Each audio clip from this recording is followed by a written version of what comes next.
Hello दोस्तों, मैं हूं रंजीत टाइगर और आप देख रहे हैं जीनियस मेकर। आज के इस वीडियो लेक्चर में हम बात करने वाले हैं दाखिल खारिज के विषय में, जिसे हम लोग प्रायः म्यूटेशन के नाम से भी जानते हैं। यह वीडियो आपको जरूर देखना चाहिए क्योंकि यह वीडियो ज़मीन के खरीद बिक्री लेन देन से संबंधित है। हम इस वीडियो में प्रायः दो टॉपिक पर बात करने वाले हैं। पहला, दाखिल खारिज करवाने का पूरा प्रोसेस। दूसरा, किसी भी ज़मीन का दाखिल खारिज करवाना क्यों ज़रूरी है। ये दोनों टॉपिक पर हम इस वीडियो में विस्तार पूर्वक चर्चा करने वाले हैं, तो बने रहिएगा इस वीडियो में। तो चलिए बिना टाइम वेस्ट किए हम इस वीडियो को शुरू करते हैं।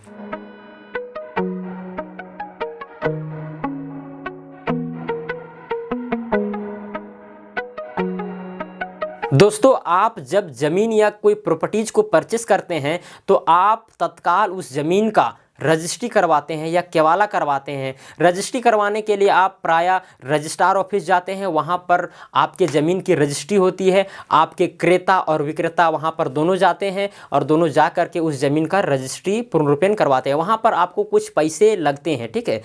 हो सकता है कि वहाँ पर 10 लाख में आपको 50,000 लगते हों। वह जो पैसा है वह सरकारी खाते में चला जाता है, ठीक है, रेवेन्यू में चला जाता है। सरकार जो है राजस्व वसूलती है, उसमें चला जाता है। लेकिन तब भी आप रजिस्ट्री अगर करवा लिए हैं तब भी आप उस ज़मीन का पूर्ण रूपेण मालिक नहीं हैं। अगर आप उस ज़मीन का पूर्ण रूपेण मालिक बनना चाहते हैं तो आपको उसके लिए म्यूटेशन उस ज़मीन का करवाना बहुत ही ज़रूरी है। तो म्यूटेशन अगर करवाना है तो सबसे पहले हम म्यूटेशन के विषय में जानते हैं कि म्यूटेशन क्या है।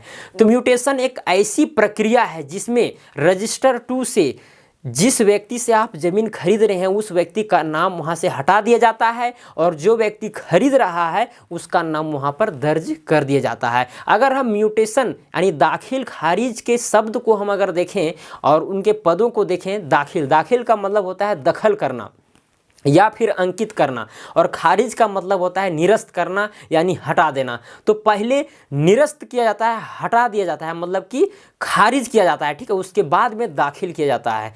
तो इसीलिए हम लोग इसको बोलते हैं दाखिल खारिज। तो जब आप रजिस्ट्री कोई ज़मीन का करवा लेते हैं तो 30 या 31 दिन के बाद आप रजिस्ट्री यानी सेल डीड जो है उसका फोटोकॉपी और फिर कुछ फॉर्म वगैरह भरना पड़ता है और आप निजी तहसीलदार के पास जा कर के, अंचलाधिकारी के पास जा कर के उस चीज़ को जमा करें, प्रार्थना पत्र लिखें कि हमको उस ज़मीन का म्यूटेशन करवाना है। फिर वहाँ से कुछ नोटिस जारी होती है। नोटिस इसलिए जारी होता है कि हो सकता है कि आप जिस ज़मीन को खरीद रहे हैं, जिस ज़मीन का आप म्यूटेशन करवाना चाह रहे हैं, वहाँ पर कुछ विवाद उत्पन्न हो।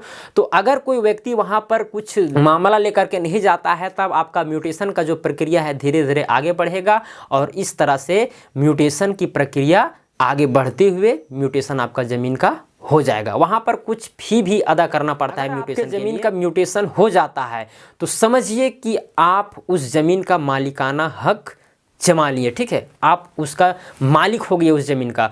और जब तक नहीं था तब तक आप जिससे ज़मीन लिए थे वही मालिक था, वही ओनर था और वही पे कर रहा था, सरकार को लगान वसूल रहा था। लेकिन अगर आप म्यूटेशन करवा लेते हैं तो अब जितना ज़मीन आप खरीदे हैं उतना लगान आपको वसूलना होगा, क्योंकि रजिस्टर 2 से उस व्यक्ति का नाम, जिन्होंने आपको ज़मीन दिया है, उसका नाम हटा दिया गया है और आपका नाम वहाँ पर दर्ज कर दिया गया है।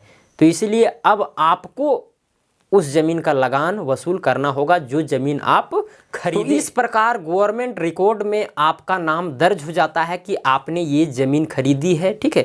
वहाँ पर सारा रिकॉर्ड वहाँ पर आपका दर्ज कर लिया जाता है सरकारी रिकॉर्ड में, ठीक है, गवर्नमेंट रिकॉर्ड में। अब आप उस ज़मीन का पूर्ण रूपेण मालिक बन जाते हैं अगर आप उस ज़मीन का म्यूटेशन करवा लेते हैं तब। अब हम लोग दूसरा सवाल पर चर्चा करेंगे कि म्यूटेशन करवाना क्यों ज़रूरी है। तो म्यूटेशन करवाना इसलिए ज़रूरी है क्योंकि पहला, जब तक आप म्यूटेशन नहीं करवाते हैं तब तक आप उस ज़मीन का मालिक नहीं होते, यानी कि उस ज़मीन को आप बेच भी नहीं सकते, आप अपने से बेच करके खुद को ट्रांसफ़र नहीं कर सकते।